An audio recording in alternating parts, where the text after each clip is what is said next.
भगवान महादेव की एक बहुत ही इंटरेस्टिंग की कथा सुनते हैं आज। एक बार की बात है, महर्षि दधीची के पुत्र थे, उनका नाम था पिपलाद। चूंकि वो पीपल का ही फल खाते थे, इसीलिए उनका नाम पिपलाद पड़ा था। जब वो बड़े हुए और उन्हें ये जानकारी हुई कि देवताओं की हेल्प करने के लिए, उनकी मदद करने के लिए उनके पिता ने अस्थि दान दिया है, तो उन्हें देवताओं पर बहुत ही गुस्सा आया, क्योंकि उनके पिता की मृत्यु का कारण कहीं ना कहीं वो देवताओं को ही समझते थे। इस चीज़ से उन्हें बहुत ही ज़्यादा टेंशन हुई और इतना गुस्सा था कि उन्होंने सोचा अपने मन में कि मैं देवताओं से बदला लूँगा। तो उन्होंने भगवान भोलेनाथ की तपस्या करना शुरू कर दिया। और तपस्या करने के बाद कई सालों तक जब उनकी तपस्या वो करते रहे, प्रभु उनके ऊपर खुश हो गए। फिर उन्होंने उन्हें दर्शन दिए। दर्शन देने पे प्रभु से उन्होंने कहा कि प्रभु, मैं चाहता हूँ कि मैं इस सृष्टि के समस्त देवताओं को नष्ट कर दूँ। तो प्रभु ने कहा कि ठीक है, तथास्तु। जैसे ही प्रभु ने तथास्तु कहा और वहाँ से अंतर्धान हुए, तुरंत एक राक्षसी वहाँ प्रकट हो गई।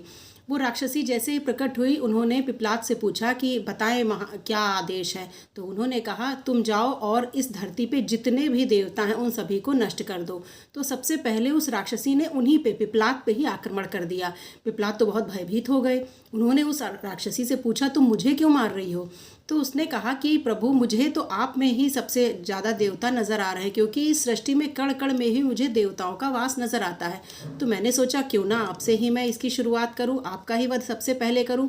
इस चीज़ से पिपलाद इतना भयभीत हो गए कि उन्होंने फिर से भगवान भोलेनाथ की तपस्या की। फिर भोलेनाथ ने जब दर्शन दिए तो कहा कि देखो, इस कण कण में, पूरे धरती में, पूरे ब्रह्मांड में, हर एक कण में देवताओं का वास है। सभी को ये चीज़ समझ में नहीं आती है, लेकिन वास्तव में देवताओं का वास हर एक कण में है।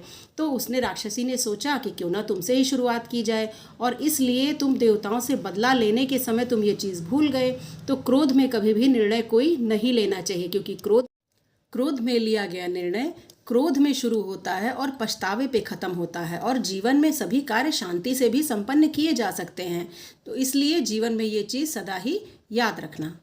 भगवान भोलेनाथ की ये बात सुन के पिपलाद का क्रोध शांत हुआ और वो प्रभु से माफ़ी मांगने लगे।